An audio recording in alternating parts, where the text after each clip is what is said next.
Hello assassins, Gargudon for the ones who came before here, and welcome. Cesare Borgia, son of Ezio Auditore's nemesis Rodrigo Borgia, and the main antagonist of Assassin's Creed Brotherhood.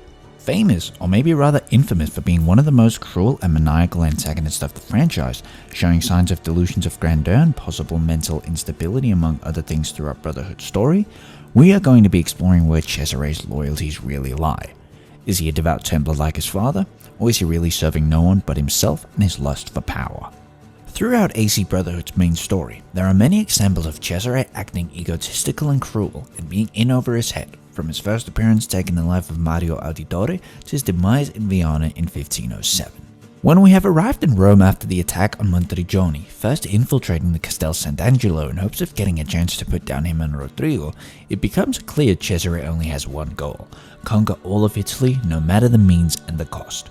Despite what one may think, this is an objective causing tension between him and his father, with Rodrigo opposed to his ruthless ways, lacking strategy and more importantly purpose. This comes across brilliantly in Sequence 5, where the two argue over just this during Juan Borgia the Elder's banquet, with Rodrigo saying recklessly setting out to conquer all of Italy will risk upsetting the delicate balance of control, with Cesare replying with him as commander of the papal armies, why not rejoice and let it happen, merely because it's supposedly possible and he wants to. Later in Sequence 8, Rodrigo cannot tolerate his son's reckless vision any longer and tries to take his life using a poisoned apple. This could have succeeded had Sister Lucrezia not caught wind of this, warning him, and instead Cesare puts down Rodrigo first. It is here revealed also that the attack on Monteriggioni was Cesare's idea and not one Rodrigo thought wise or approved of. At the end of the day, Rodrigo's sinister grand plan and conspiracy in Assassin's Creed 2 was meticulously and carefully planned and executed over many years, and successfully so up until the vault encounter in 1499. This makes sense as to why Rodrigo thinks Cesare's military campaigns foolish and reckless, and why it would undo the control the Templars had acquired over the years. At the end of the day, and this is also an example of Cesare's cruelty and lack of compassion for anyone, he was willing to kill his own father the second he got in his way, and while he doesn't take her life, he shows no remorse for his sister despite their incestuous relationship and claiming to love her. Let alone the fact he was having an incestuous relationship says a whole lot about him, and really the Borgia family as a whole. This also raises the question, had Cesare not carried out his initial attack on Monteriggioni, putting him on Ezio's radar and making it clear to our hero that the fight against the Borgia was not over, could the power and control Rodrigo had acquired been maintained?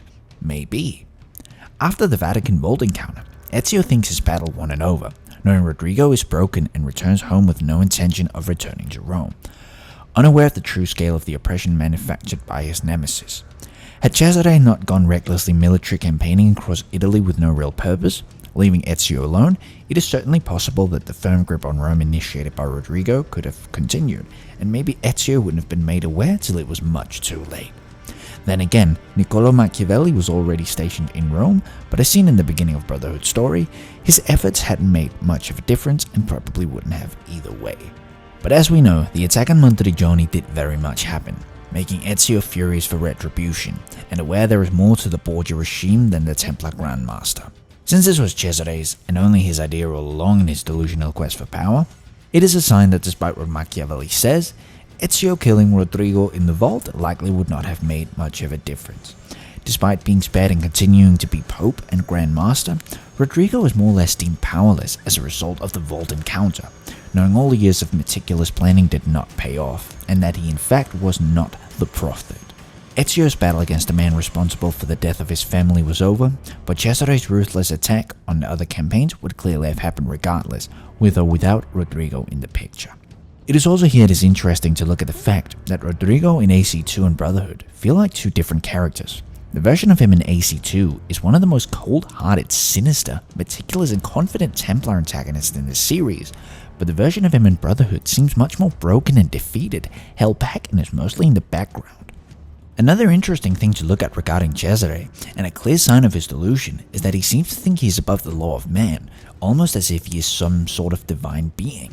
Whether that is the justice system catching up to him claiming change will not hold me, or the fact that he thinks his life cannot be taken by another man during the final showdown in Vienna in Sequence 9, where Ezio then simply decides to leave him in the hands of fate, throwing him off the fortress walls, leaving him to fall, inevitably killing him.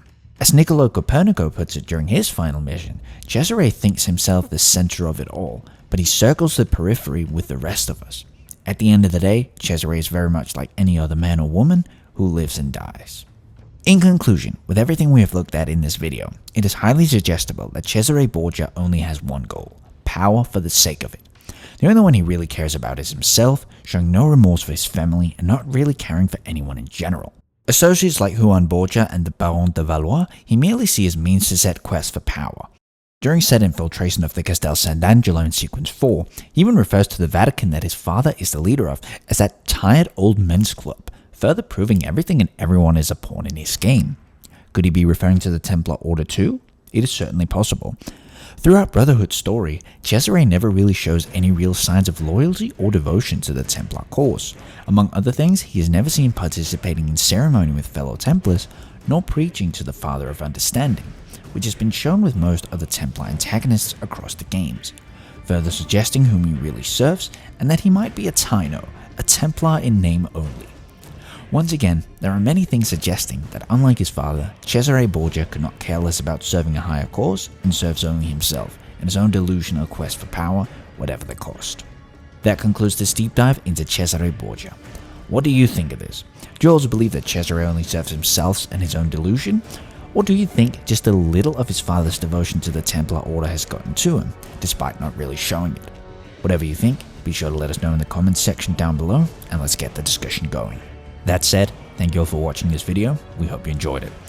Make sure to also check out our video revolving around Cesare, psychologically analyzing and diving into his complex minds, attached on the end screen. To stay up to date on everything happening on The Ones Who Came Before, one of the leading AC fan communities, be sure to subscribe, follow us on socials, and join our Discord, all of which links can be found too down below. I have been Gargudon for The Ones Who Came Before. Stay safe and active, assassins. Till next time.